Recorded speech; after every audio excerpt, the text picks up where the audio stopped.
The Cashmere Botanical Gardens are a pretty interesting place. The gardens, despite being in the mountainous regions of Georgia, have a nearly constant temperature between 70 and 85 degrees.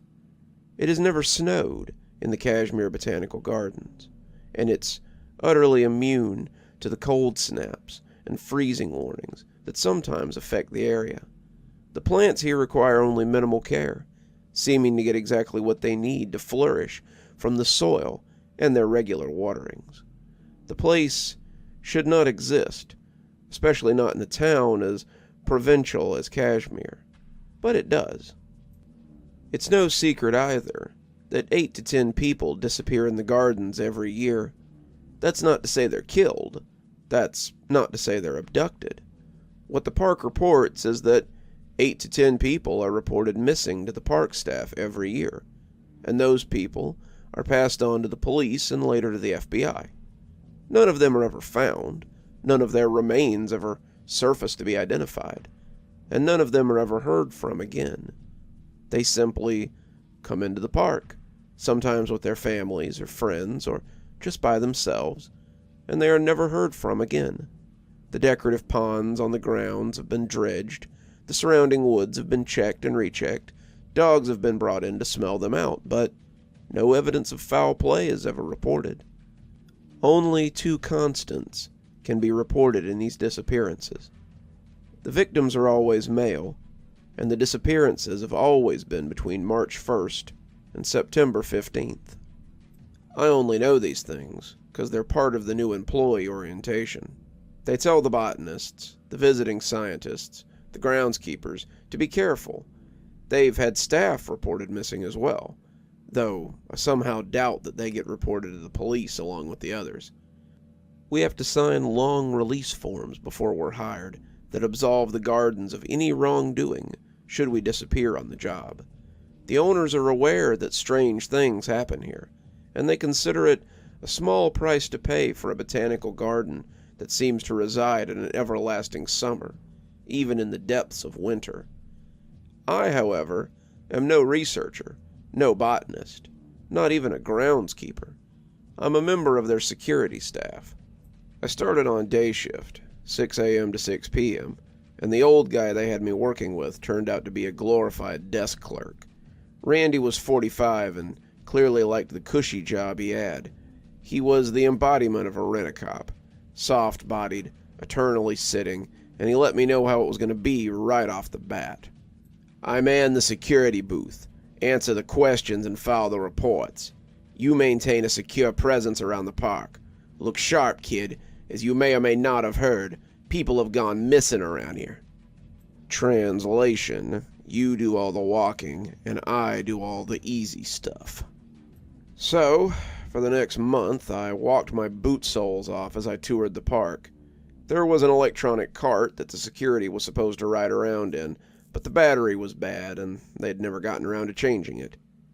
So, I was left to make rounds with my flashlight, my ring of keys, and a radio that would get me little more than worthless acknowledgement.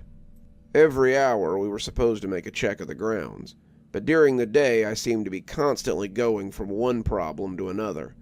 The garden played host to many people who came to see the beautiful displays and rare plants, but most of the others came simply to pass the time or get up to nonsense.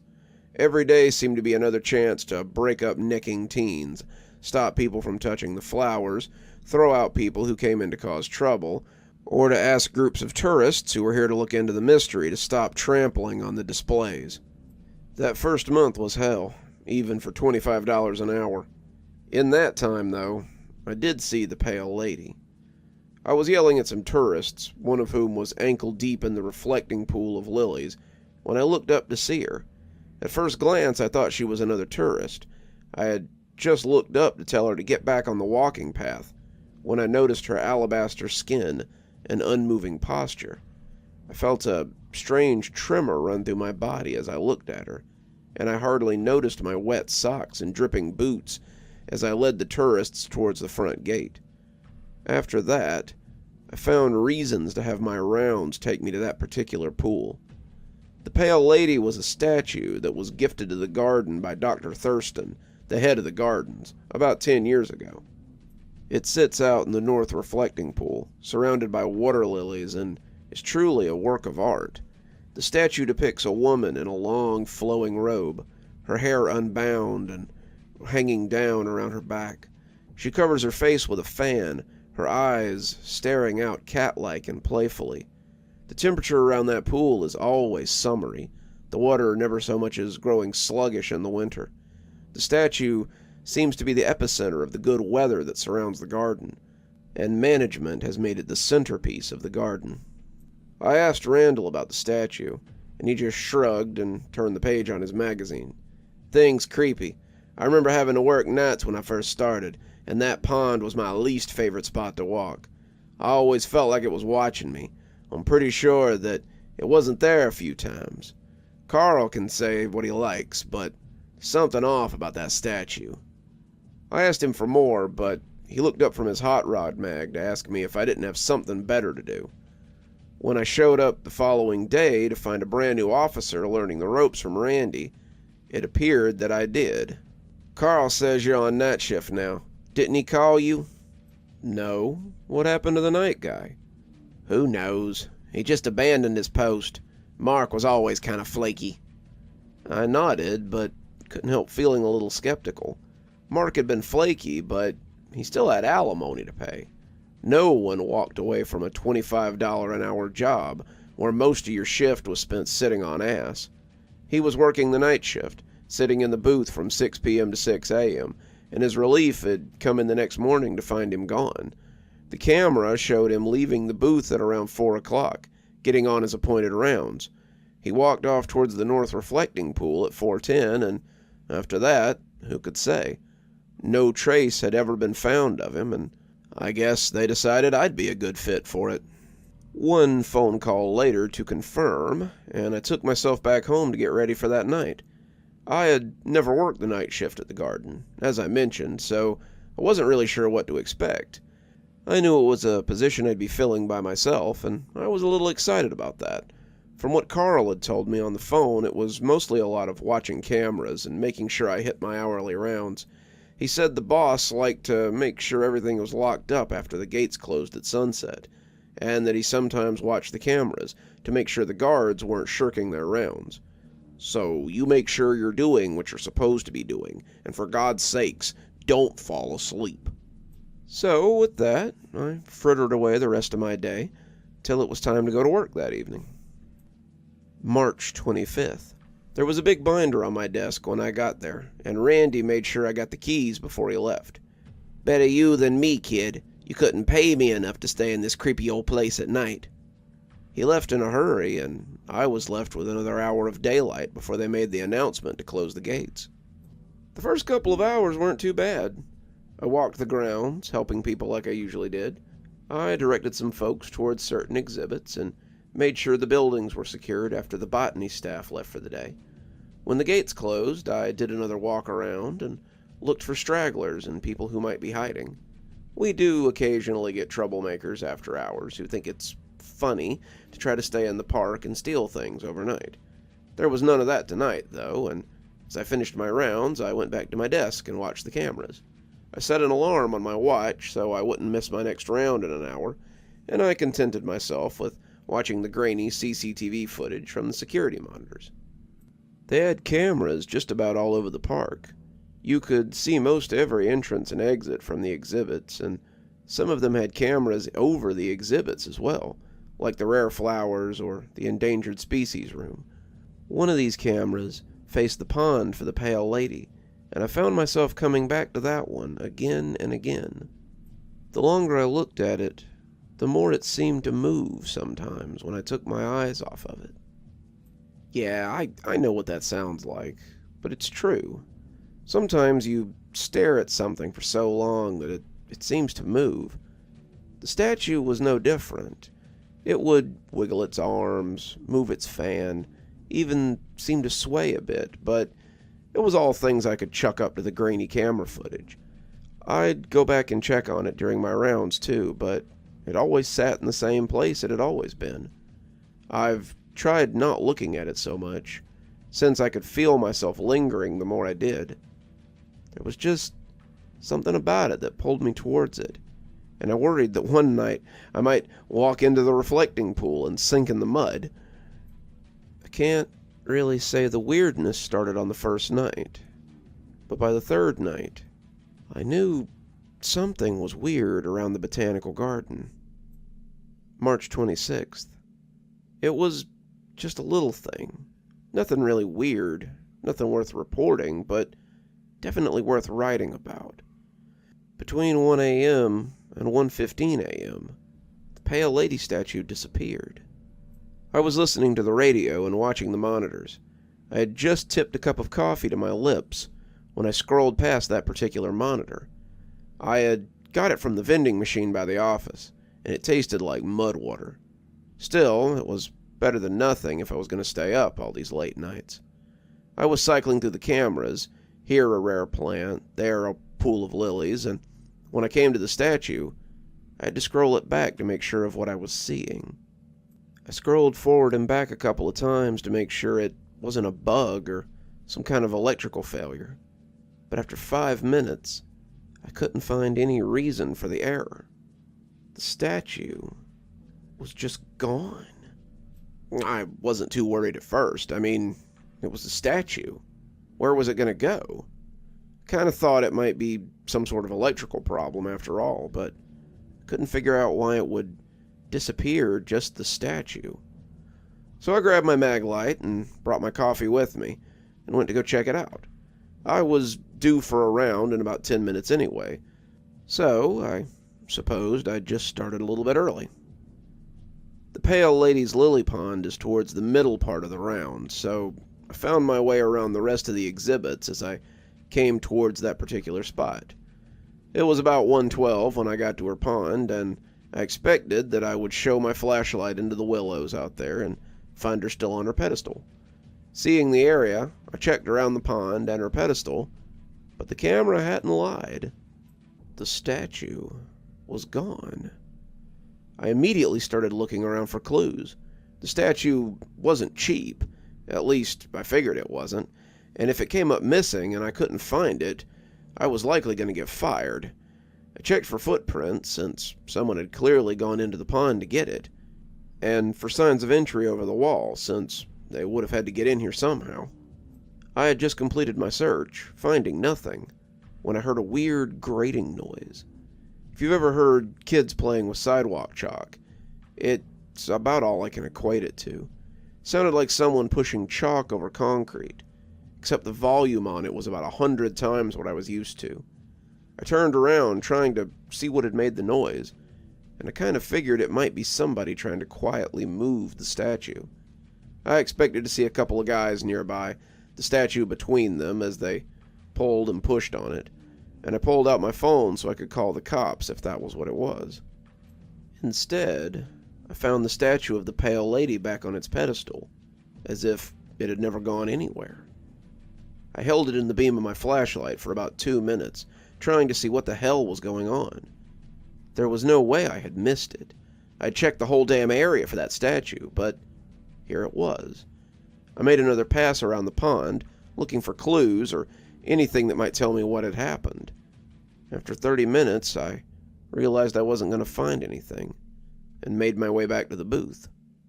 I pulled out a report to write it up, but by the time my alarm went off for my next round, I realized I hadn't written anything.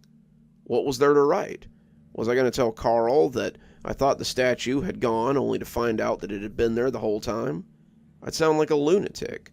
Best case scenario, they would laugh at me and call it nighttime jitters. So, I decided not to report it.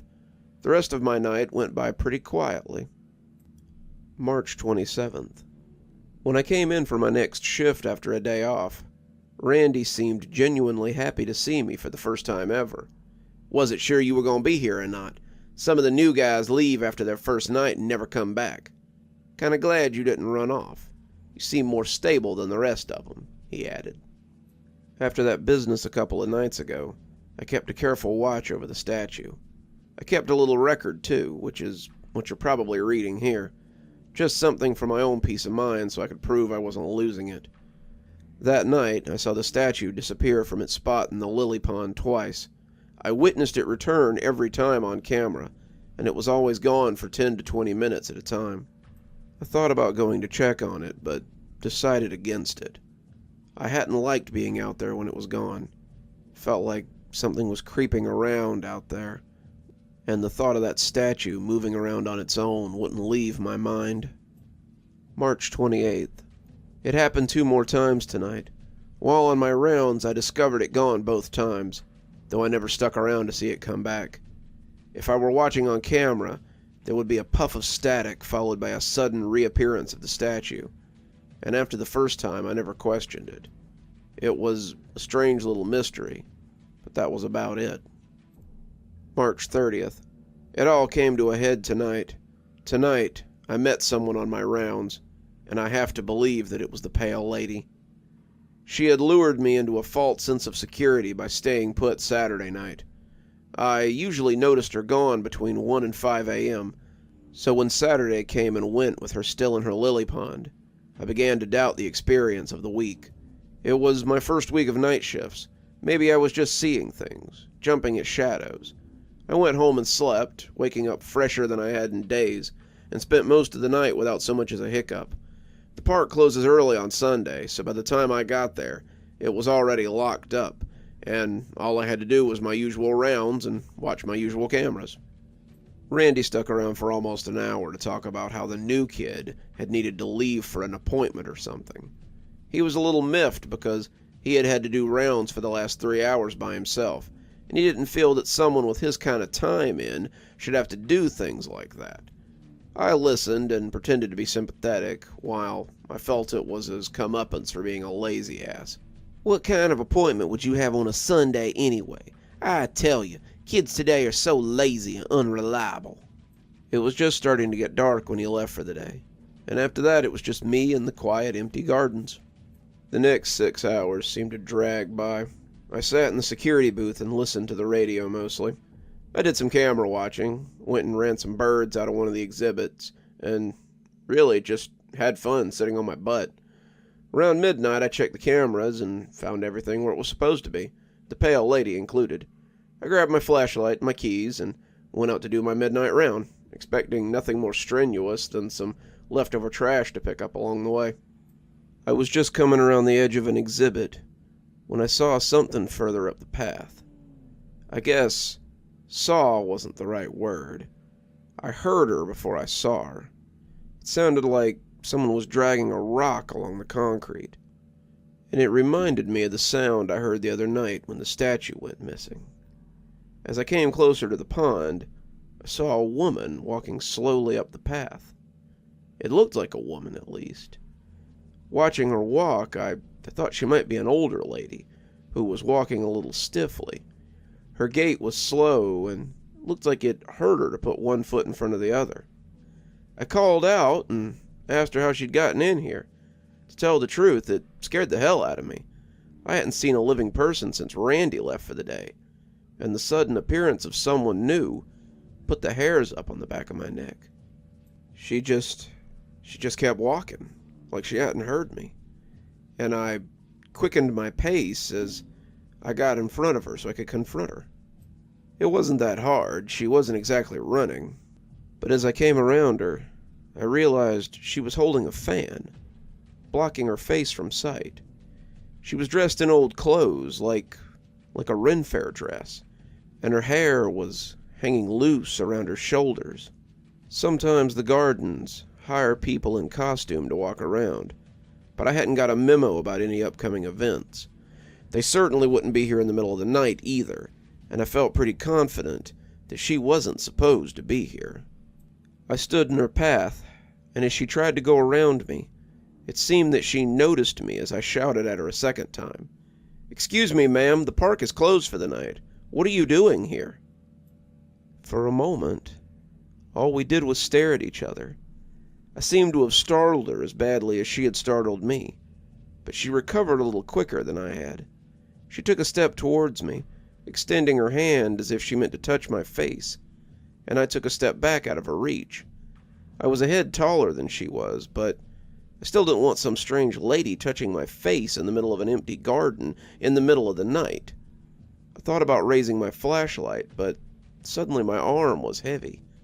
It was as if a great weight had been set on my wrist, and when she reached out to stroke my cheek this time, there was nothing I could do about it. "Such a handsome guardsman," she commented, and her voice was odd. She sounded both thousands of years old and painfully young. She sounded as if she had lived 1,000 years and only a single day. I can't really explain it to you, but she was so strange that I could do little but look into her eyes as they swam above the rim of the fan. "Would you like to walk with me?" she asked, but I got the feeling it wasn't a question. I got the feeling people didn't deny this particular lady and just walk away.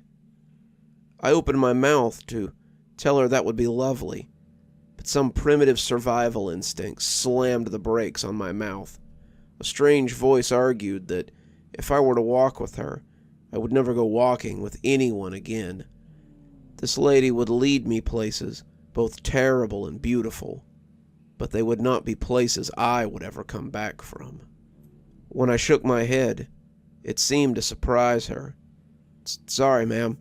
I'm on duty. Perhaps another time." She looked sad, but nodded from behind her colorful fan. She walked around me, continuing her stroll as I stood there like a statue. I didn't want to follow her. I suddenly wanted nothing so much as to not be here when Randy showed up in the morning. I wondered if this is what the other guards had seen. I wondered how many of them had gone with her, and how many of them had simply left as she continued to walk. I turned around to follow her, or to continue my rounds, or to just run as far as my legs could take me. And that's when something happened that I can't explain.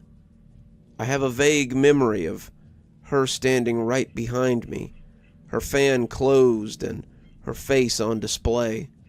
But I could no more tell you what she looked like than I could tell you the population of Madrid. If something happened, I don't have any memory of it. Everything suddenly and irreparably went dark, and the next thing I knew, there were people standing over me. Carl was there, and Randy, and a few other park staff that appeared to have come in early for Monday.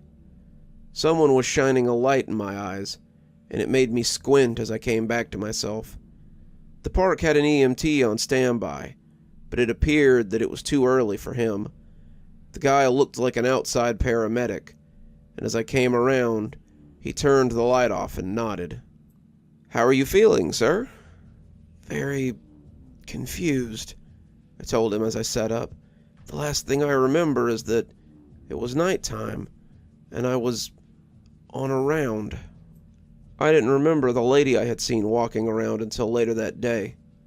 At that point, everything was still a little bit blurry. "He doesn't seem concussed," the EMT said, turning to someone I hadn't seen since my interview. I gulped. That was Dr. Thurston, the head of Cashmere Botanical Gardens. Dr. Thurston was intimidating in that way that all men of a comfortable age are. He wasn't particularly large, no bigger than I was, and he didn't look angry as he stood smiling placidly at me. But I knew that if he suspected I was on drugs, or I had decided to take a little nap on the sidewalk, that I'd be fired without question. Dr. Thurston smiled at me, his face that of Pa Cartwright in my mind, and he knelt a little as he got on eye level with me. "If I drug test you, son, are you going to be on the dope?" I shook my head emphatically. "No, sir. I never touched the stuff." "I believe you. Have you ever fainted like that before?" "No, sir." "When do you work next?" Tonight, sir." "Take tonight off, and Tuesday too. I'll tell Chuck that he's got an extra day this week. Get yourself checked out and get some rest. Come back fresh on Wednesday." He patted my arm, and I thanked him for his generosity. I wrote all this down as it started to come back, but I'm not sure how much is real and how much of this stuff my mind has created. I'll continue to keep this journal, just in case other weirdness happens. I can't afford to quit my job at the gardens, but there's definitely something strange going on. The pale lady seems to be at the heart of it. I know I saw her walking around, but when I asked Randy what they found on the footage, he said it was all static until after midnight. The next thing on camera was me, collapsed on the ground at about 1:15. Something odd is definitely going on here, and I mean to get to the bottom of it.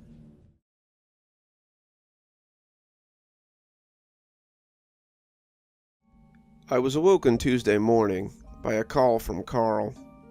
I'd been sleeping poorly, my dreams filled with the strange lady I had encountered on my rounds that night. The more I studied her, the more I came to believe that she was the statue from the pond.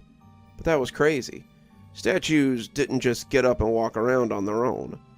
The more I remembered about that night, though, the more convinced I became that it had been the woman depicted in that statue. Was she someone who worked at the park? Did we have an actor that portrayed her for meet and greets? I didn't know, and I realized that the only way to know would be to conduct more investigations. When the phone rang, I'd been drifting in and out of sleep thinly, and I must have sounded groggy when I answered. "Hey, kiddo, you feeling any better?" I lied and told him I was feeling okay, and the answer seemed to make him glad. "That's what I was hoping to hear. I hate to do it to you, kid, but I may need you to cover night shift on an emergency basis for a little bit." Something happened to Chuck?" I asked, wiping the sleep from my eyes as I tried to focus. "Yeah, he disappeared. Showed up and the booth was empty. Chuck was a bachelor, though, so it's possible that he just got an itch and decided to leave. We can move the new guy to nights, too, if Randy says he's ready. By next week, I think, but until I can, I need your help in running the show 7 nights a week." I paused long enough for him to ask me if I was still there, weighing my options. Spending more time on the job would allow me to investigate the statue more, and I'd be lying if I said I couldn't use the money. I was still paying off student loans from the small loan I'd taken out to try for a degree in business, and my credit card situation was still looking a little dire. It would be rough working all those hours the next week and a half, but I had little doubt I could do it. "Kid, you there? I know it's a lot to ask, but..." "Yeah, no problem. That's time and a half after my regular 40, right?" "Given the circumstances, let's say triple time. Doc Thurston's taken a liking to you, and says it's the least we can do after you collapsed at work." We chatted a little bit more, and when I hung up, I went to the cabinet and crunched up a couple of melatonin that were slightly out of date. I would need some solid sleep before tonight, it appeared. April 2nd. I was about 2 blocks from the park when I saw the new signs by the side of the road. "Come see the new Trees of Georgia exhibit at Cashmere Botanical Gardens." The signs featured pictures of native trees, their names little more than squibs below them.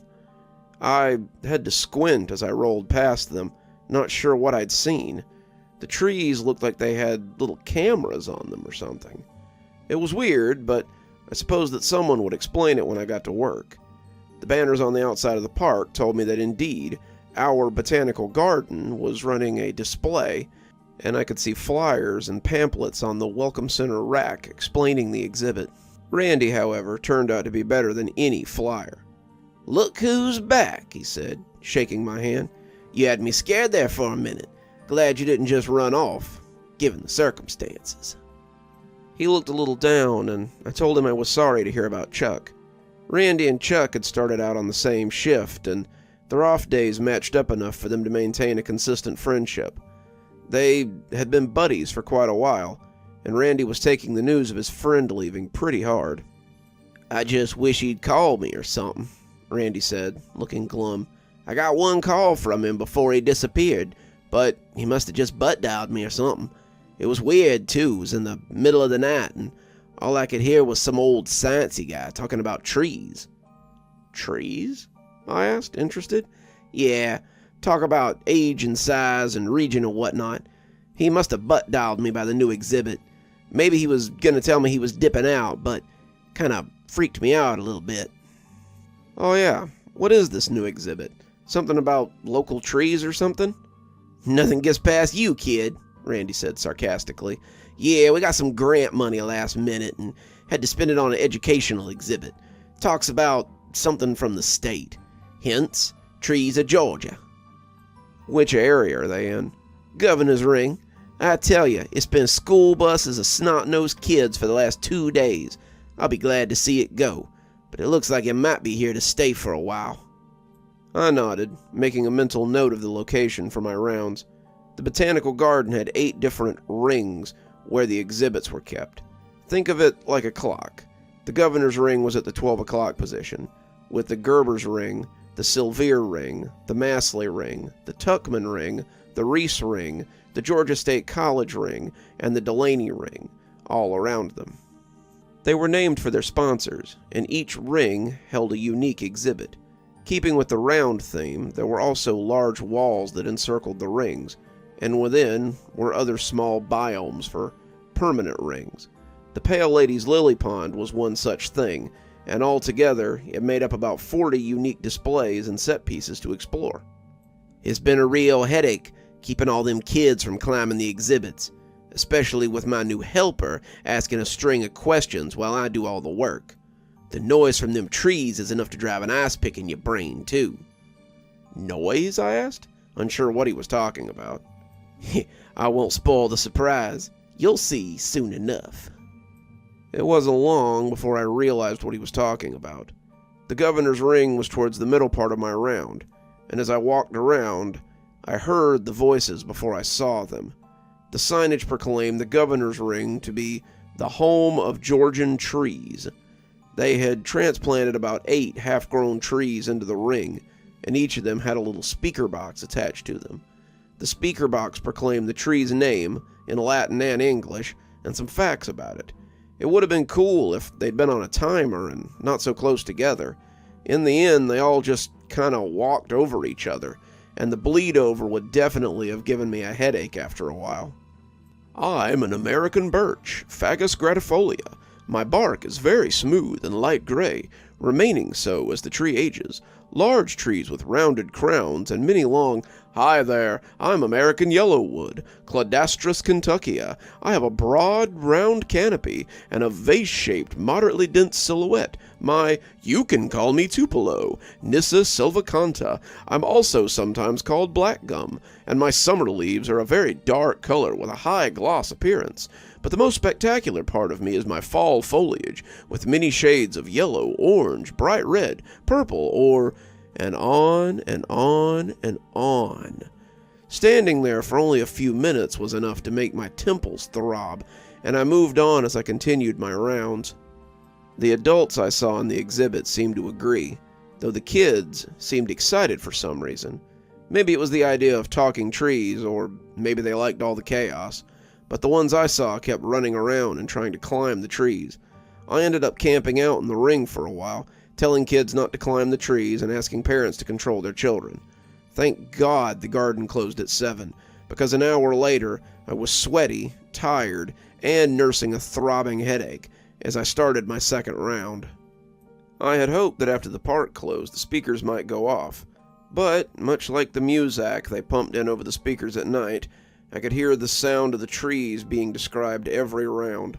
I thought it was odd how well they carried, too.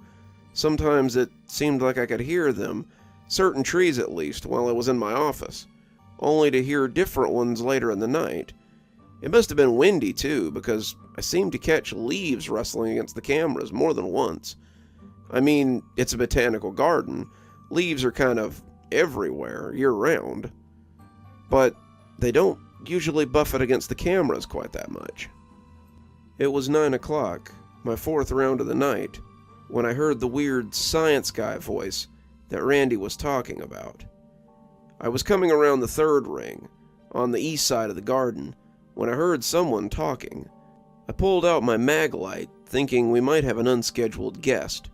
The 3rd ring, Mastley Ring, held a display of beautiful spring lilies and orchids, their arrangement looking like a meadow in full bloom.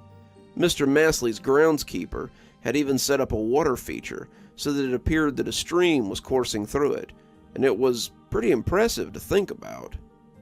There were 3 trees in the display, one of them holding a rope swing, and as I stood there sweeping my light, I could definitely hear the sound of someone talking. "Rot resistant. You used for getting burned." It was muffled, like someone was trying to keep their voice down, but I could still hear it. As I got closer, I finally picked it up, and it made me feel a little foolish for being so skittish. "I am a bald cypress, Taxidermius discontinuum. I am valued for my rot-resistant wood that is often used in caskets, cabinets, and boat building. I can be found in—" I switched the light off and kept walking. It was just some blowback from the tree exhibit. I made a note to talk to maintenance about maybe turning them down a little at night, as I made my way through the 4th ring, which was decorated in a lush jungle plant scene, and housed several very believable taxidermy animals from Mr. Silvier's personal collection. I'd been startled in the daytime by a few of them, and he had a couple of cats hanging out in there that would definitely have got him some jail time these days for even attempting to shoot at them. I heard a cacophony from the governor's ring as I came to the north end of the park, and sped up a little bit as the noise made my head start hurting again. I slowed a little, though, when I came to the pond that held the pale lady. She was standing placidly in the middle of her lily pond, fan still hiding her face coquettishly. She could be the twin of the woman I'd seen on the path, I realized, as I came a little closer. Whoever had carved her had done an amazing job. Her features were so clear, so defined, and there was none of the usual imperfections that you often saw from marble that was left out in the elements. She was free of dirt and bird splatter, free of moss or mold, and she stood like an alabaster angel in the— I jumped back as my shoe registered wetness. It appeared that while I was studying the statue, I hadn't been looking where I was going. I'd stepped right in the lily pond, and I cursed as I realized that my sock was going to be wet for the rest of the night. I tromped the remainder of my round quickly, shoe squishing with every step, and when I got back to my office, I took off the shoe and wrung my sock out as much as possible. I laid it out to dry across the corner of the desk, but as I was turning to inspect my shoe, I caught a huge something from the corner of my eye on one of the cameras. It was a blink-and-you'll-miss-it kind of moment, but whatever had moved in front of it had been enormous. It was the cameras over by the 4th ring, Silvier's ring, and it had blotted out the whole lens as it moved past. Well, not necessarily, I reflected. A bird or a bat flying in front of the camera could have achieved the same effect, but it had definitely given me pause as I sat there with my shoe in my hand. Without warning, the lens on another camera went dark for a split second. Then a third. It was harder to chalk it up to flying creatures after I watched it happen again and again. I sat watching the monitors as something large moved in front of the cameras. I suddenly didn't want to leave my booth. If it was something really big, then the concrete cubicle wouldn't offer me much protection. But it was like hiding under your blankets when you're a kid. You know it won't save you from the monsters, but it makes you feel better. I jumped when the alarm on my watch went off and told me that 45 minutes had passed. I realized it was time for another perimeter walk. I looked at the door the same way I looked at the closet door when I was a kid. Out there was where the monsters were, real or imaginary. If I went out there, it could get me. And that was when I had to remind myself that I was an adult. I had a job to do. I wasn't about to get fired because I'd seen a shadow and wet my pants. I put my shoe back on and walked out to start my round. I had barely come out of the booth when I started hearing the light sound of monotonous droning. I could hear voices coming from every direction, getting louder and closer. I refused to look behind me. I would not look behind me. I kept repeating it as the voices got closer. If I ignored them, maybe they would go away. It was just the wind anyway. The boxes were connected to the trees, for God's sakes. Trees don't move.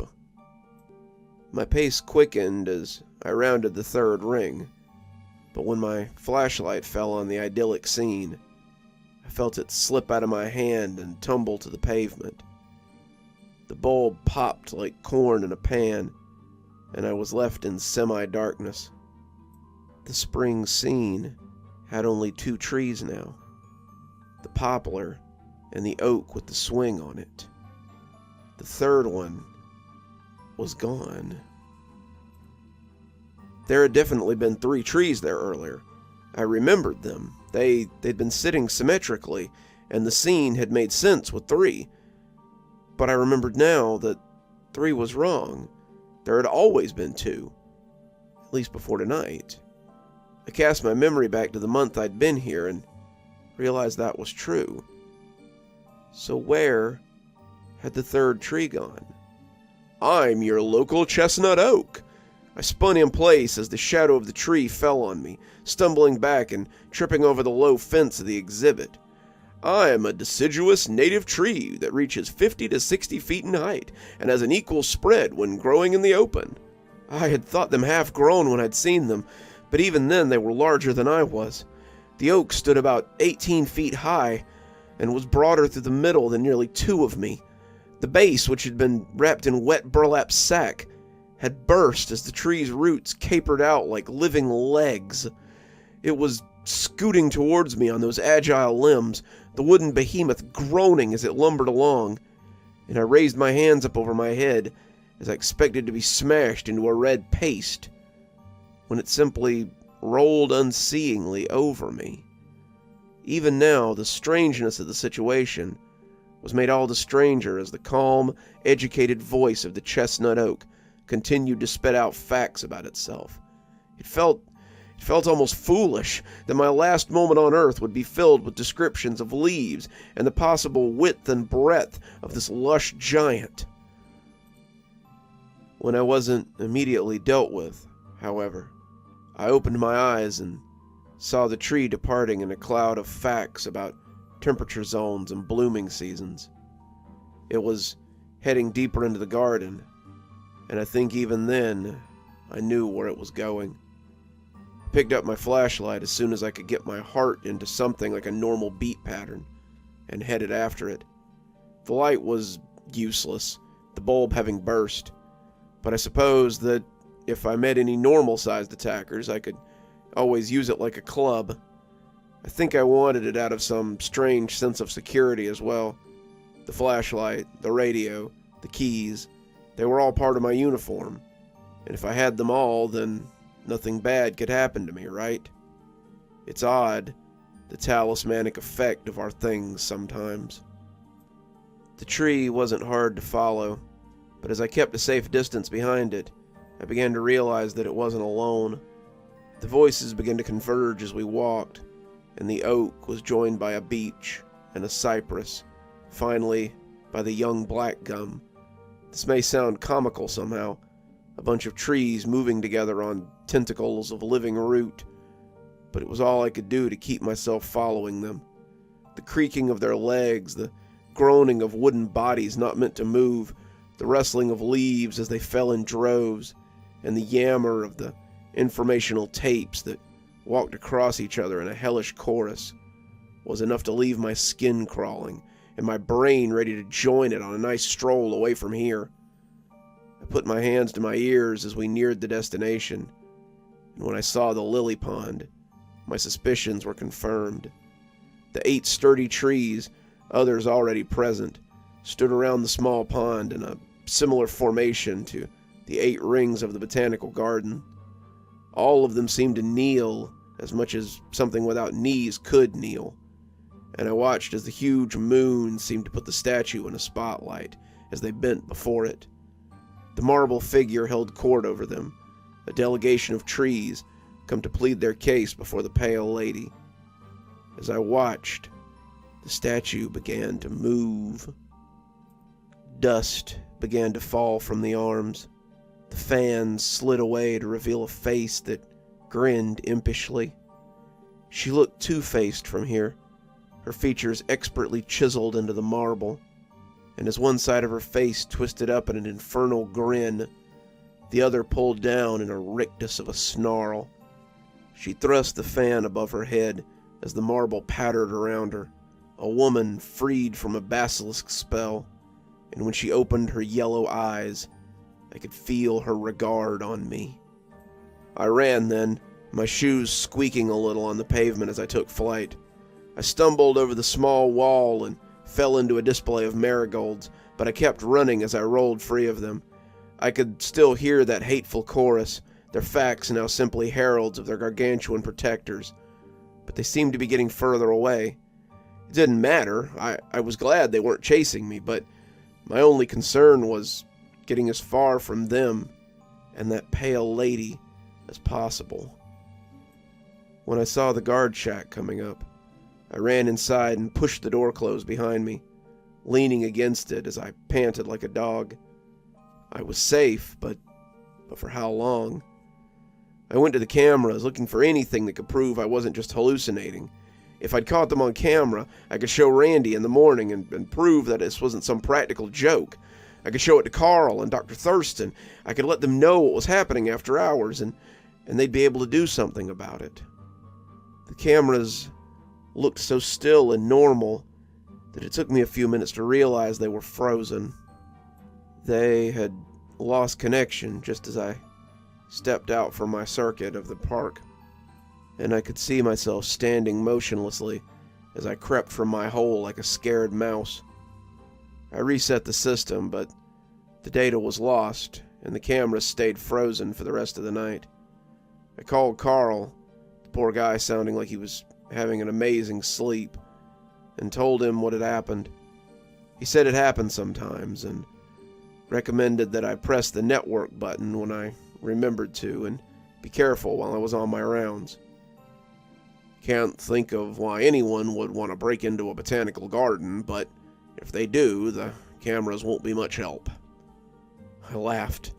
It wasn't something breaking in that I was worried about. It was the things that were already there. I skipped a few rounds that night. I'm not ashamed of it. I was too scared to risk going out again, and as the sun began to peek up over the horizon, the cameras suddenly snapped back to life. It was eerie how well it synced with 5 o'clock, and from my booth I could see that every tree was back where it was supposed to be in the governor's ring, and the pale lady was still on her little island out in the lily pond. I reported to this journal as Randy arrived for the day. I didn't bother submitting an actual report.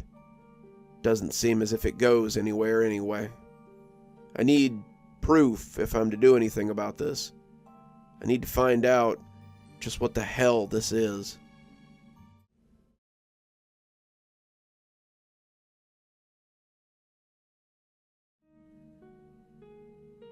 I haven't written in a few days. I wanted to be sure that I had something worth writing about before I did. I think I saw Chuck tonight. I think I saw a few of the people that are supposed to have gone missing. The last 4 nights have been filled with strange little occurrences. The trees are still moving at night. I can hear their voice boxes, but they seem to be taking great pains to avoid me. I would find them in other rings sometimes, but they stayed put whenever I was looking at them. We'd come to a silent agreement that I wouldn't bother them if they didn't bother me. The weirdness started with a series of strange thefts. I had just gotten to sleep the day after the incident with the trees when I got a call from Carl, the security supervisor.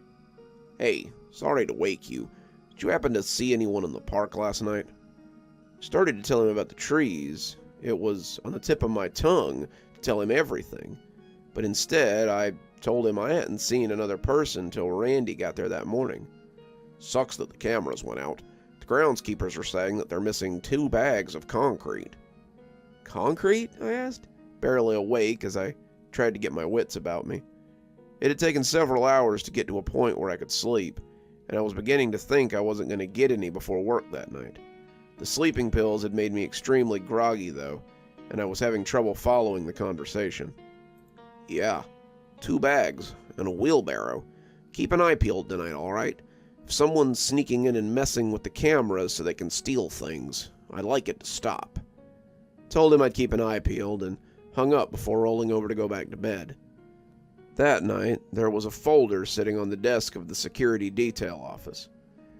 Randy tapped it when I came in and looked at me with a worried stare. "Carl was here for like half an hour. He says the guys in maintenance are missing some stuff." "Yeah," I said with a nod. "He told me earlier. Whole bunch of concrete or something, right?" "More'n that now. They're missing wheelbarrows, garden tools, and a whole bunch of weed killer for some reason." "Who the hell would steal that much weed killer?" I asked, as I took the folder and looked inside. Randy hadn't been joking. Someone had stolen almost 20 gallons of industrial weed killer. It was the kind that could kill damn near anything, weeds included. Something like that used at the wrong time could really mess this place up. "I don't know. Carl says keep an eye on the cameras tonight. If they go out again, he wants to know about it immediately. Call him on his cell, even if it wakes him up," he says. "Dr. Thurston's pretty upset about all this. Apparently there hasn't been a real theft at the Botanical Gardens in quite some time." He left then, and I got my equipment on so I could start doing my nightly checks. I'd just gotten to the lily pond on my first check of the night when, as if summoned by his name, I saw Dr. Thurston standing around the edge of the pond. He was alone, the guests no more than a few oldsters taking a last walk before they left, and as I came up, he seemed lost in thought. He was mumbling to himself, all while keeping an eye on the pale lady.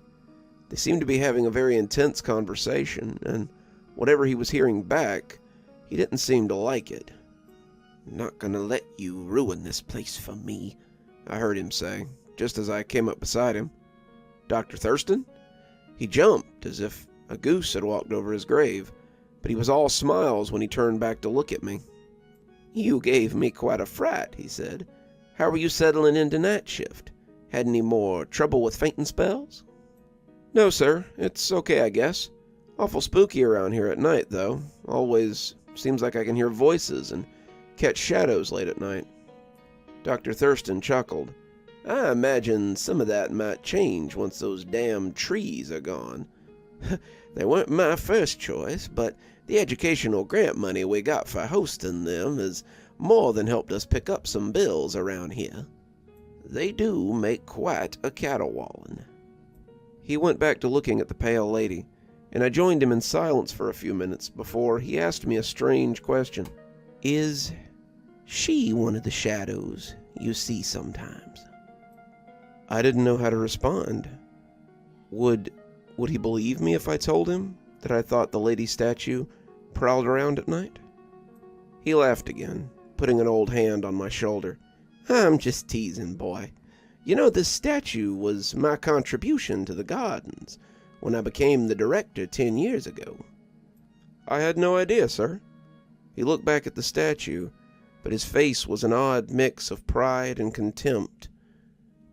"My father had been a lover of horticulture and biology.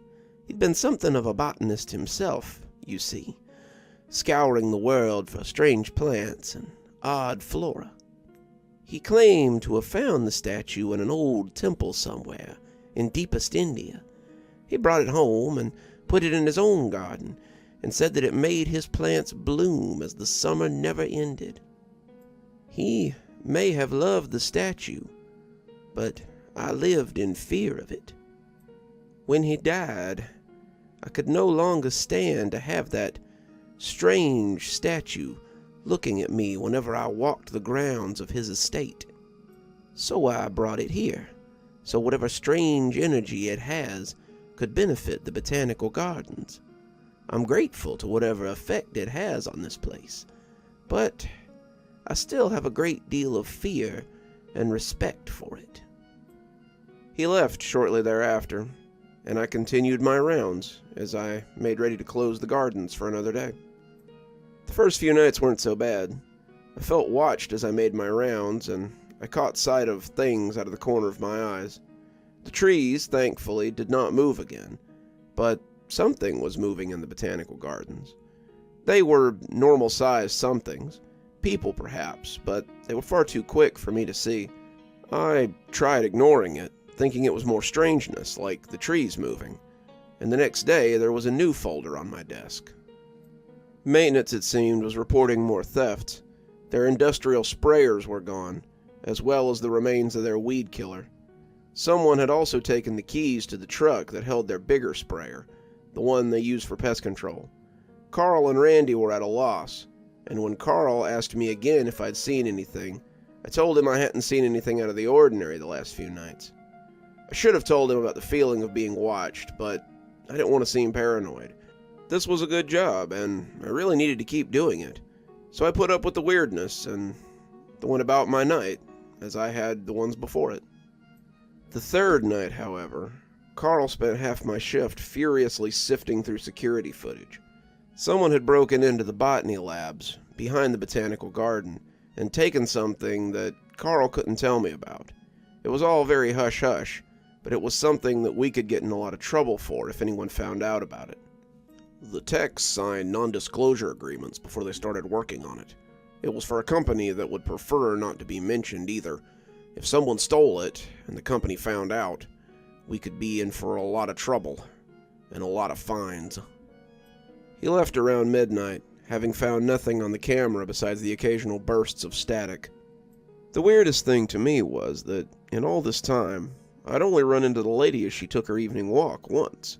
I knew that she moved around at night, but I had seen her in her pond pretty much constantly. Don't misunderstand. I didn't want to see her again. Running into her was really the last thing I wanted.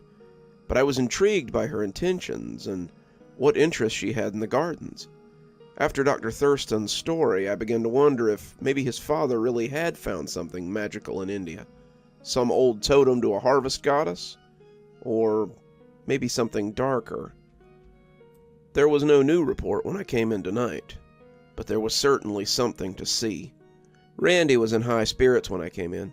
He handed me a cup of coffee, sweetened just the way I liked it, and told me how everything had been where it was supposed to be when he'd gotten here this morning. Not that the stolen things had magically returned. We were all still under the spotlight for that experimental thing that had gone missing. But nothing new had been added to the list today, so that was good. I guess maybe the heat had gotten a little too high for whoever kept breaking in. Maybe they found somewhere a little cooler to do their burglaries at. I nodded, hoping so. I really hoped I wouldn't have to spend all night looking over my shoulder for whoever had been following me. It was making me a bit paranoid, and that kind of thing will eat at you after a while. I said goodnight to Randy, and after the park was closed, I mostly did rounds and watched cameras.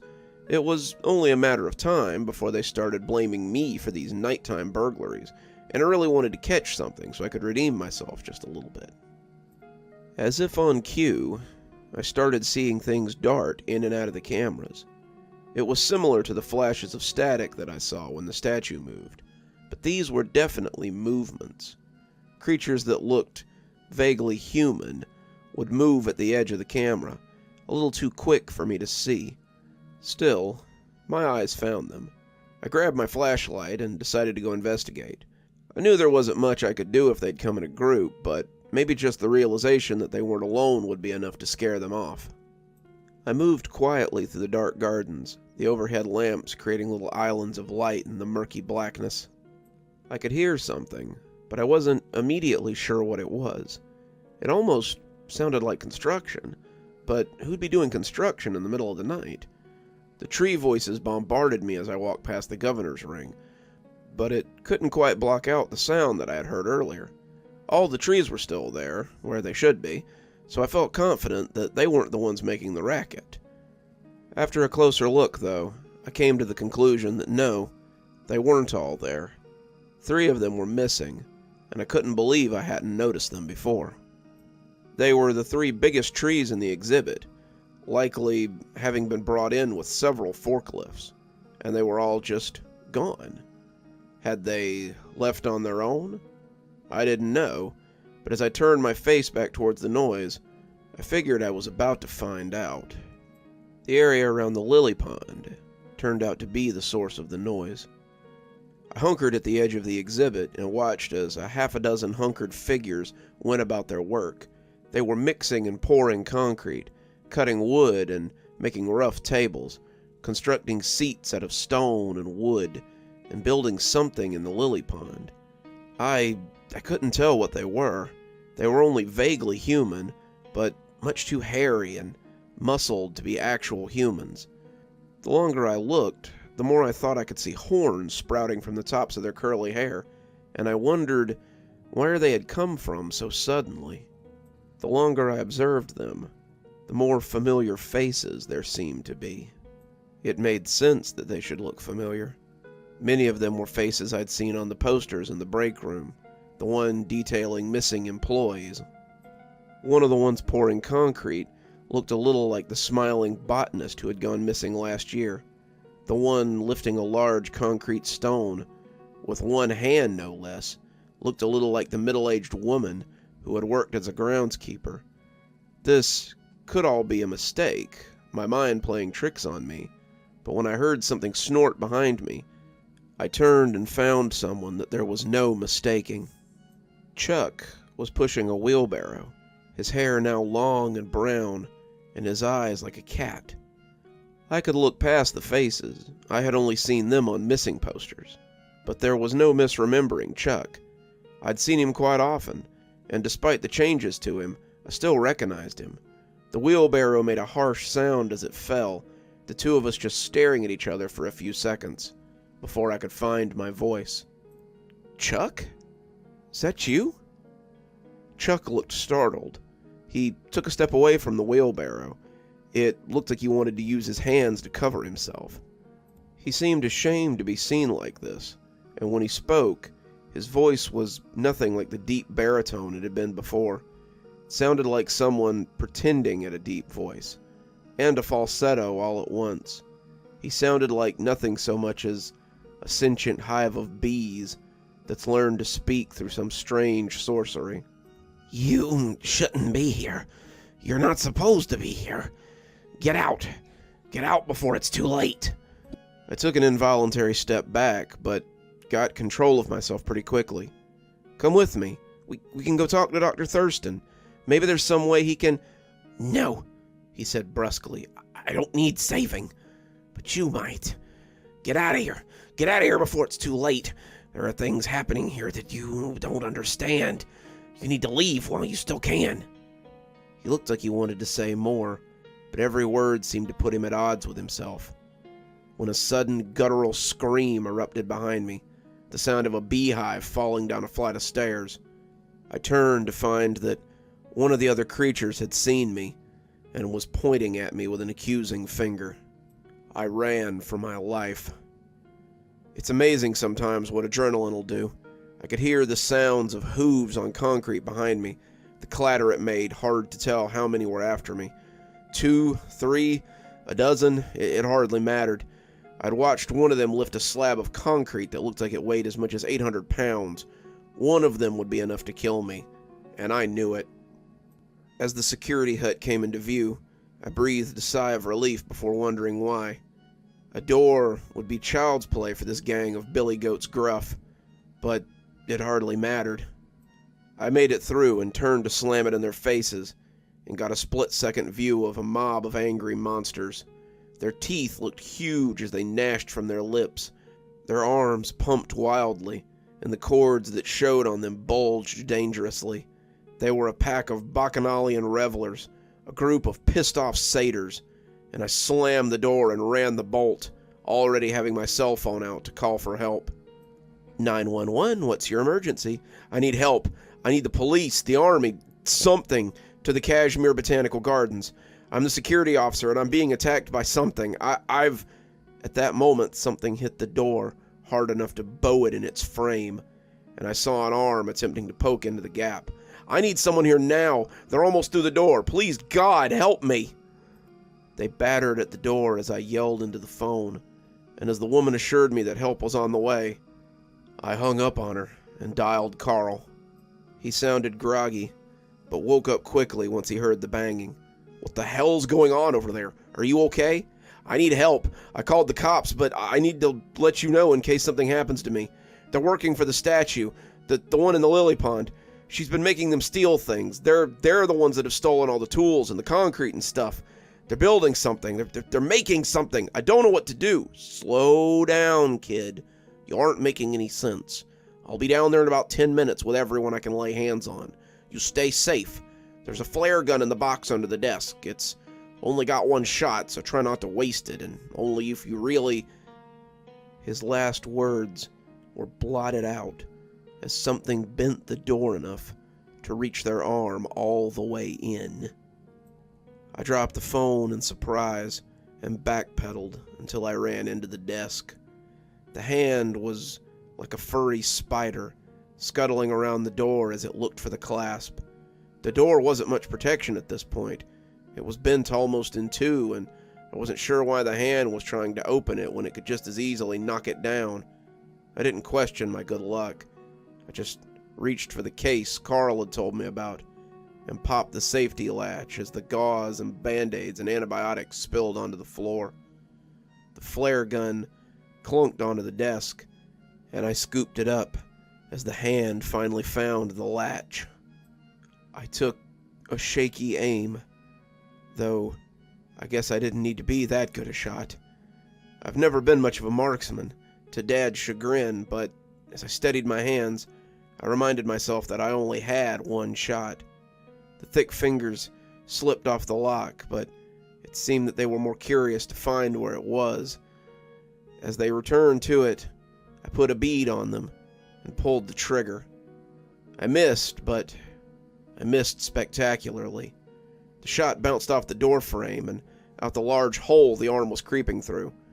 I heard a sound that was part goat bleating and part angry bee swarm, and the arm came out as whatever it was attached to beated itself and bellowed. It was joined by the clatter of hooves and the other plaintive cries, and I began to wonder what I would do if the hand came snaking back through that crack again. Luckily for me, I didn't have to find out.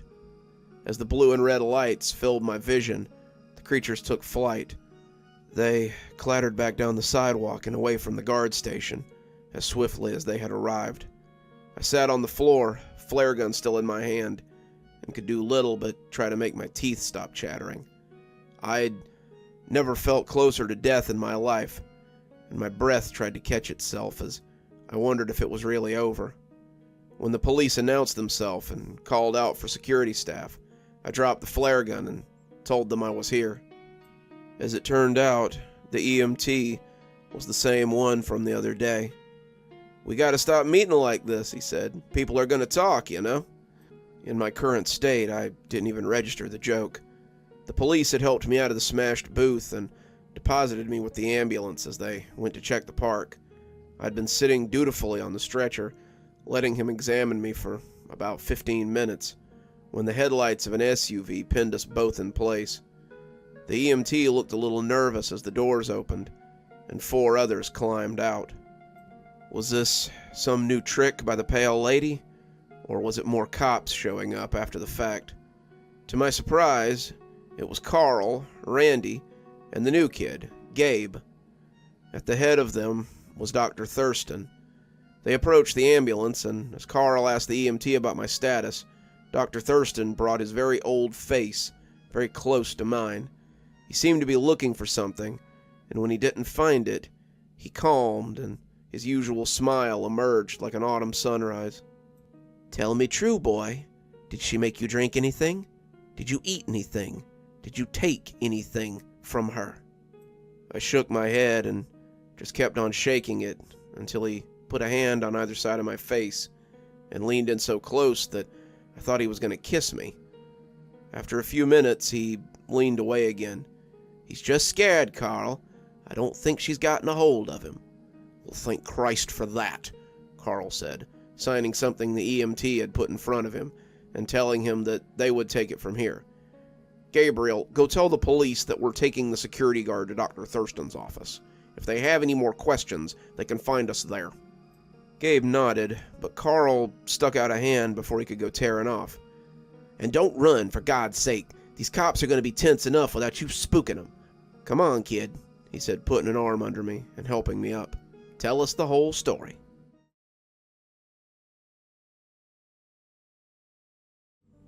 The four of us walked back into the gardens and towards the long buildings that reminded me of classrooms. Dr. Thurston led us past 2 rows of growing trays and glassed-off rooms with biohazard signs on them, until we reached a door with the legend Hadrian L. Thurston, M.D. on it.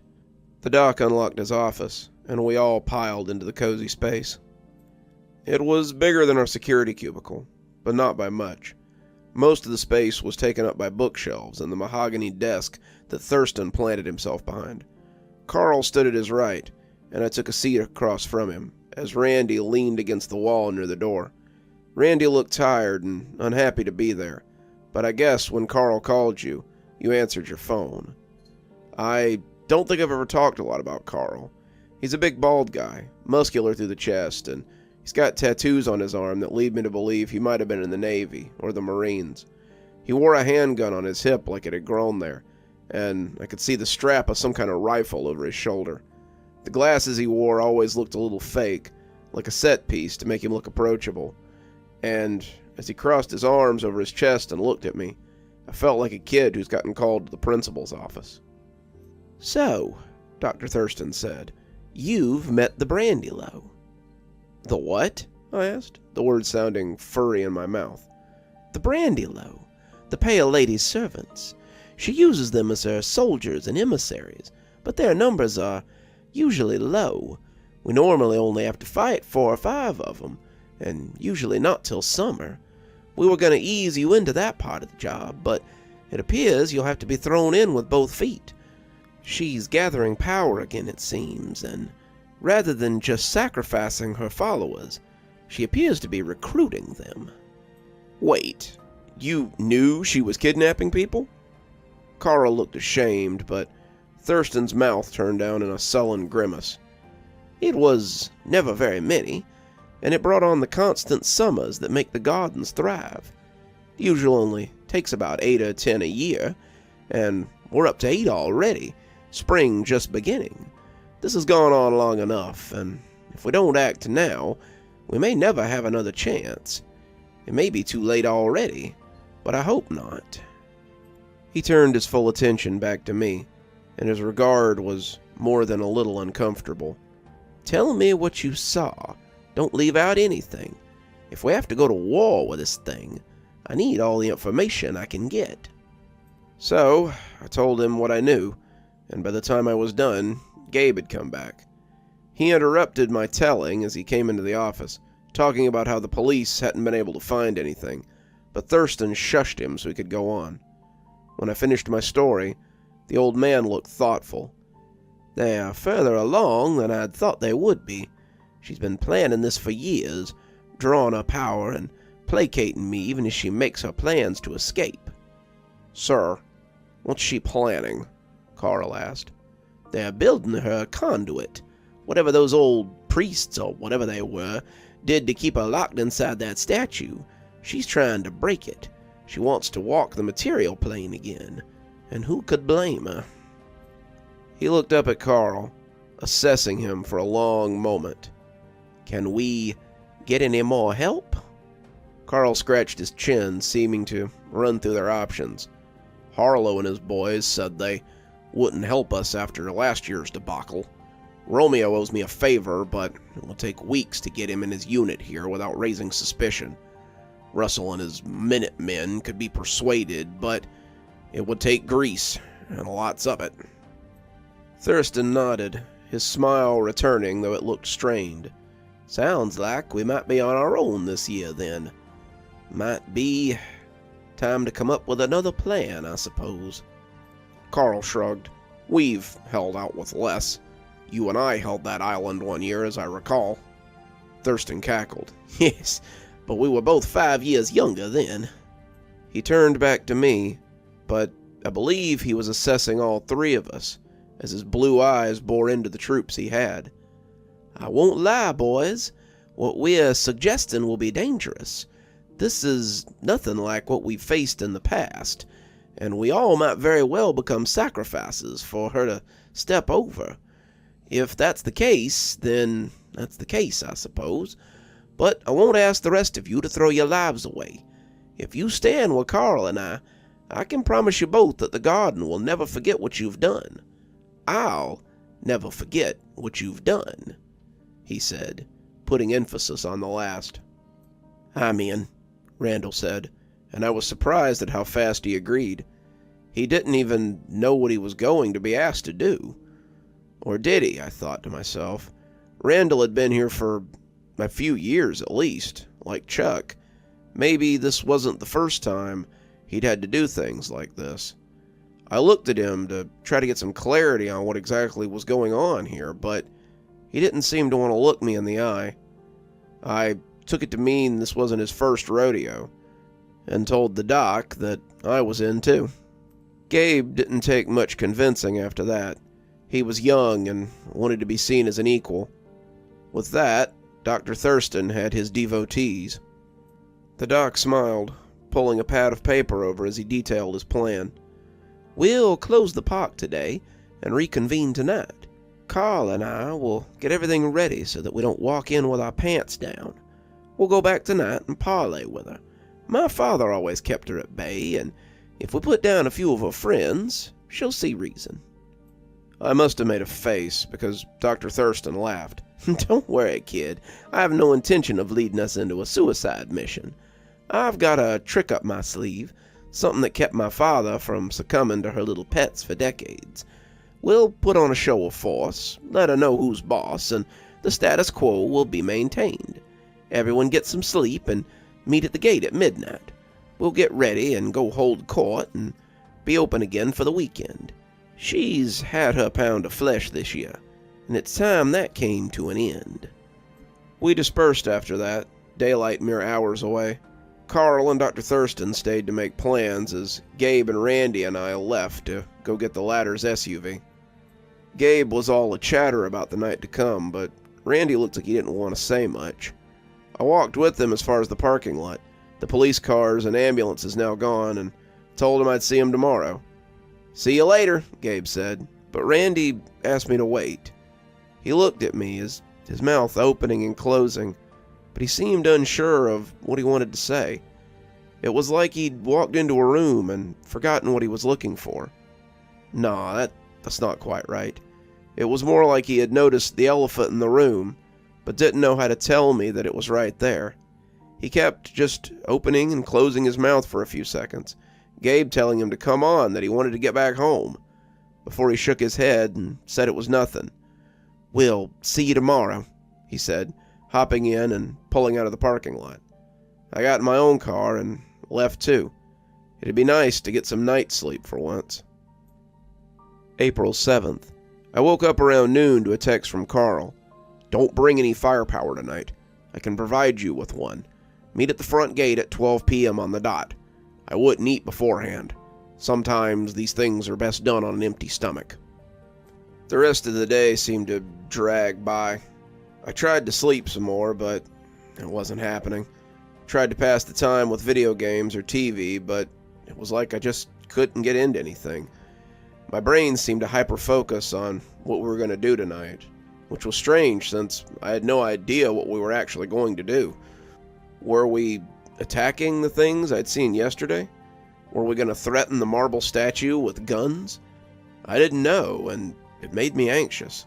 I was no soldier, and I'd never experienced anything like this. When it finally got dark, I got in my car and drove to the Botanical Gardens. It was 7:30, but I couldn't stand to be in my house anymore. Despite Carl's warning, I stopped for fast food on the way. It was a sucky last meal, but it was comforting somehow. I ate it in the parking lot, watching the benign walls of the brooding structure as I sat at rest. It looked so quiet, but I was sure they were already moving around in there. The sign they had hung on the wall read, "Closed for family emergency," and I wondered if it would still be there tomorrow. The park could be closed for longer than expected, depending on the outcome of tonight's events. I hoped it would go well, and I was comforted somehow by the knowledge that Dr. Thurston and Carl had done this before. Somehow, as I sat there worrying about all this, I fell asleep like a kid waiting for New Year's. I didn't wake up again until someone tapped their knuckles on the glass of my driver's side window. Carl seemed amused to have found me snoozing. "Hope you got your wits about you, kid. It's almost time to go." I climbed out, looking around to see everyone else standing by the gate. Doc wanted a word with everybody. "Head on over while I get our equipment out of the truck," he said with a little wink. I nodded, heading over to the gate to meet with the others. Randy was smoking, Gabe chattering animatedly to the two older men, and Thurston nodded as I approached. They all looked a little nervous, but we all seemed ready for what was coming. At least, I thought we were. "Good to see you, kid. Now that you're here, let's go over the plan. Under no circumstances," he said, looking pointedly at Gabe when he said it, "are we to go in guns a-blazing. We're going to parlay, to offer a renewal of existing deals with the pale lady. If it comes to bloodshed, then we will, but I'd prefer to remain civil. She's been willing to talk the last few times, and I want to keep the lines of communication open. Randy, you take up the rear with Carl. Kid, you take up my side. Gabe, catch my other side. We'll head in and get this done so we can all be fresh when we open tomorrow." "You said you had a little something up your sleeve," Randy mentioned, tossing his cigarette as he watched the old man carefully. "Mind bringing the rest of us up to speed?" Dr. Thurston looked at him, and I thought for a moment that he looked a little distrustful. "I'll keep that till the time's right, if it's all the same to you, Randy. Carl, are you ready with the gear?" "Yes, sir," Carl coughed, and I jumped, not having heard him come back. He had a big green duffel bag over one shoulder, and as he opened it, he took out several pump-action shotguns. They were a lot nicer than anything I had at home, and when I checked the slide, it appeared it had been preloaded. He handed me a handful of shells and told me to put them in my left pocket. Gabe chuckled as he took it, the kid probably having never handled anything quite that big. Randy accepted his without much comment, and the five of us set off. The park was quieter than usual, the muzak gone and the water features silent. It took a few minutes to put my finger on it, but I realized that the trees had been silenced as well. I'd gotten so used to hearing facts about local trees that their absence should have been obvious right away, but I was so keyed up that I guess I hadn't noticed. The whole garden seemed to be holding its breath to see how this would turn out, and as the lily pond came closer and closer, I saw them arrayed before the concrete plinth. The objects they had built were strange. Sculptures of odd geometry and peculiar angles dotted the pond. Before the plinth was what looked like a small stone house with a window that peeked out onto the world.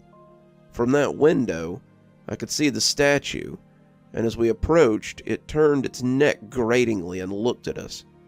Gabe flinched noticeably, but this was just a typical evening for me.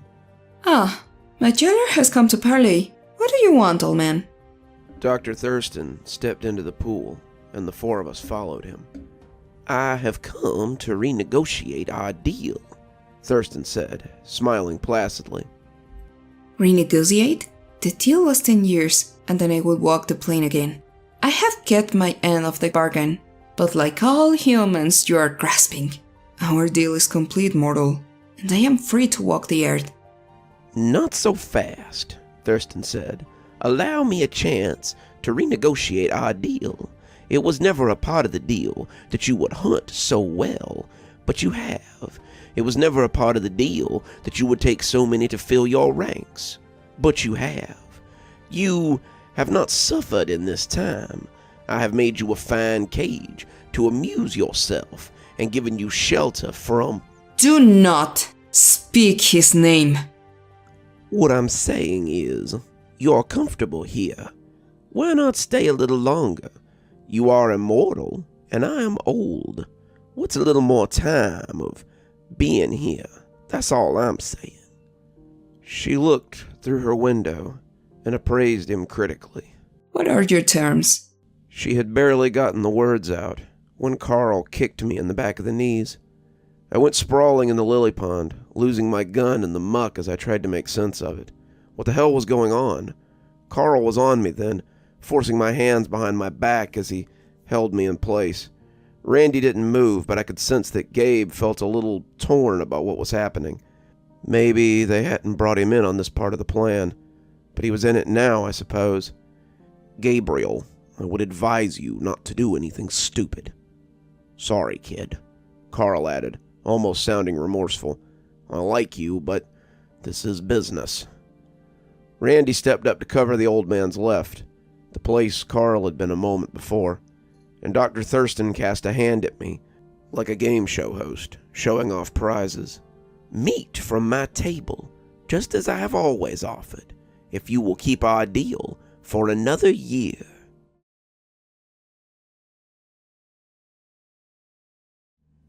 And that is how I came to be kneeling in the lily pond, the cold nose of Carl's shotgun against my spine.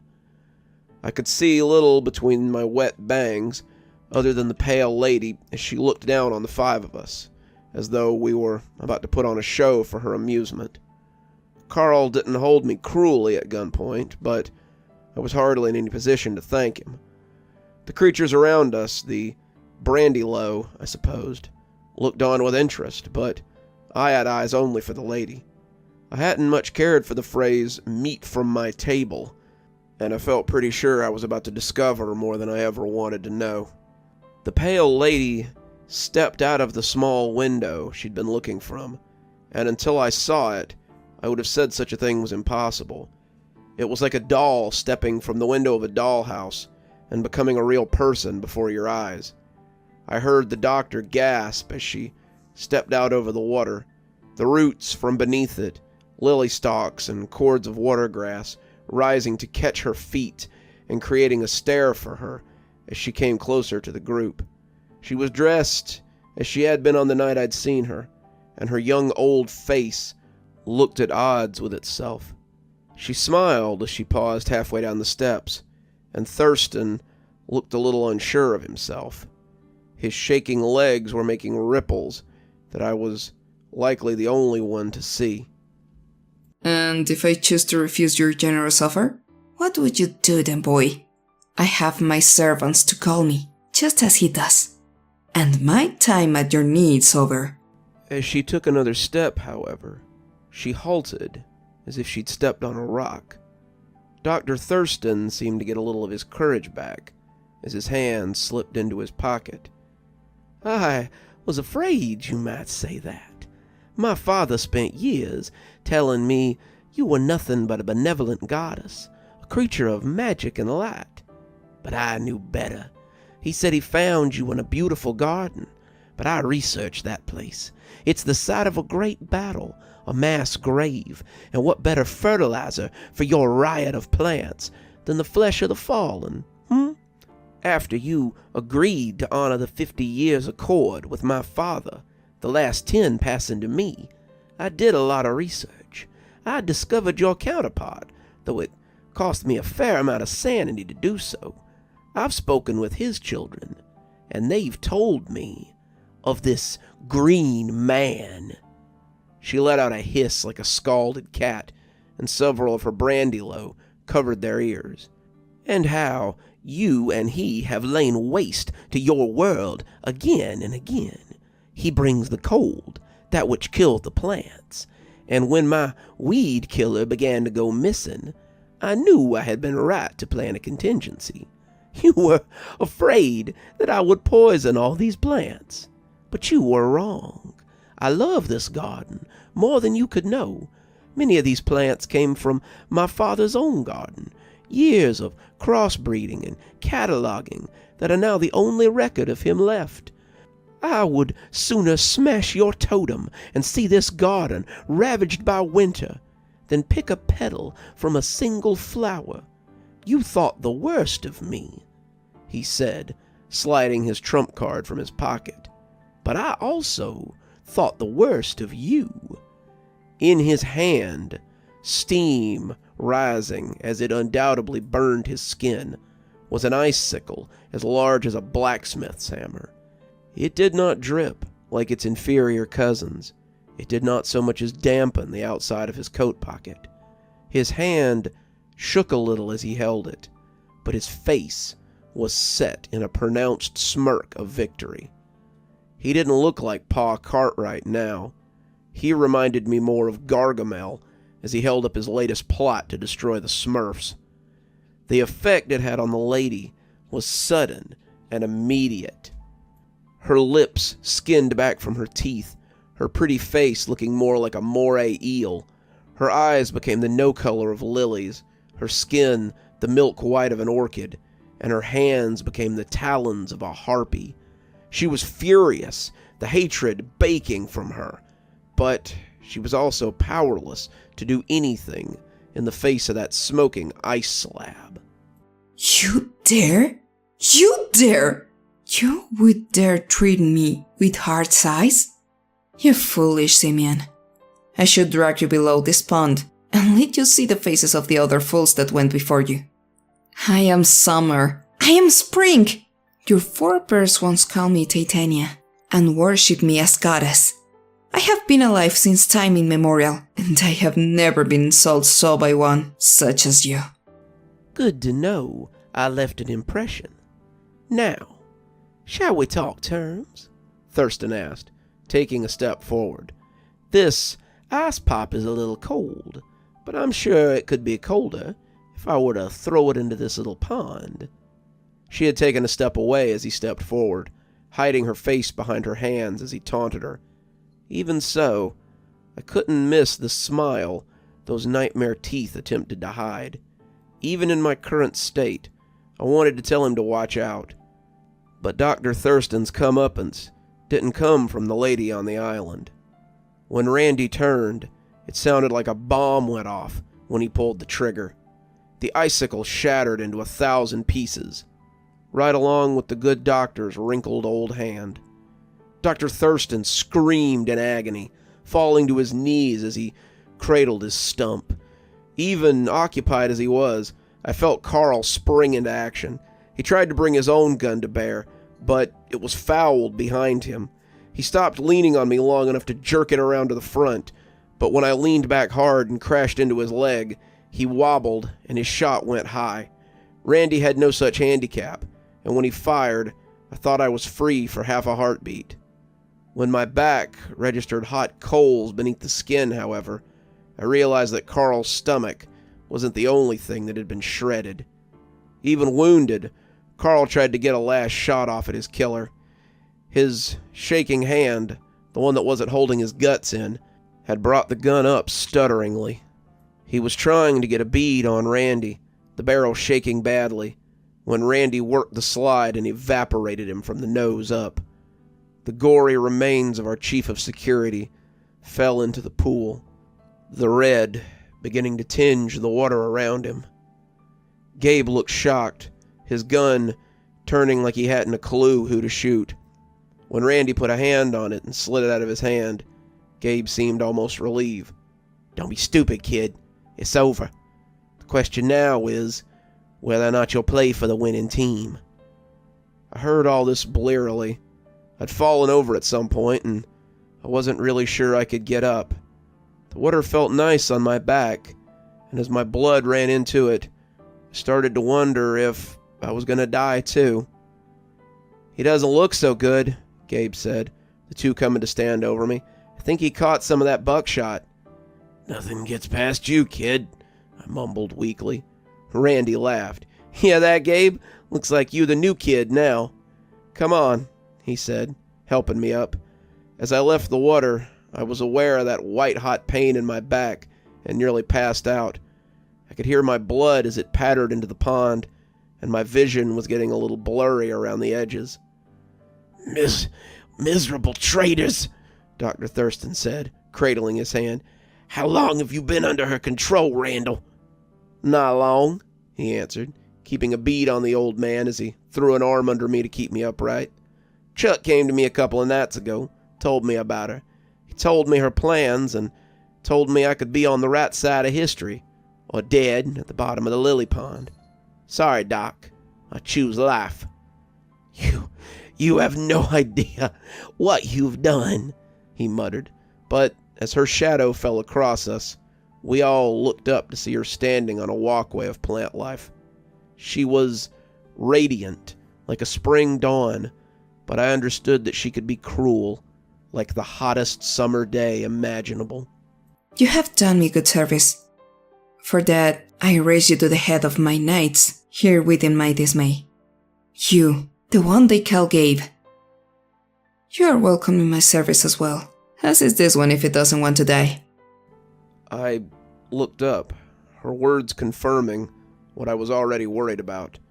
And if I choose not? She shrugged, and the motion looked so pedestrian on her regal shoulders. Then you will die, as this manling will die. You are all so much nourishment to me. Thought you could be much more in my court. I wanted to deny her a second time, but God help me, I didn't want to die. I agree, I said, my tongue feeling heavy in my mouth. Me too, said Gabe. It ain't like I got anything to look forward to here but student debt. Fools, Thurston said. You don't have a clue what she's offering you. She's not some benevolent fairy. She's a... But whatever she was, we would never know. The same plants that bore her suddenly reared up and drugged the old man beneath the water, silencing him forever. The pale lady knelt and dipped a golden cup into the water of the pond, the cup that had suddenly and unexpectedly appeared in her hand. She pressed it to her lips, and when she offered it to me, the pinkish water was tinged with a golden light. Drink this and take up the mantle of Brandilo. Drink this and become my champions. I wavered a little, nearly falling, but my hands only shook a bit as I reached for the cup. The water was cold and crisp and soothed my pain like nothing ever had. When I felt my back begin to mend, I saw her smile as I stood up on my own. Now, let's begin building something new. Epilogue. It's been a year since the coup, and the Cashmere Botanical Gardens have never been better. The lady has formally placed herself as the head of the park, though she certainly doesn't tell people that she's an otherworldly being. Dr. Thurston stepped down as the chairman, placing her as the head of the gardens. He talked about his declining health and how he hoped his niece, Titania, would continue to run the gardens just as he had and continue his father's legacy and his own. Well, someone who looked like Dr. Thurston did, at least. In what I've been told will be a very long life, I hope one day to understand how my lady does the things that she does. Randy's now the head of security here. We have more than enough help, since the other Brandilo have decided to stay here, to be close to the lady. They all pose as botanists or groundskeepers or security personnel, but their duty is to the pale lady and her ever-growing power within the gardens. The original staff were let go after Thurston left, and the backers have all been paid off and told the Botanical Garden no longer needs their support.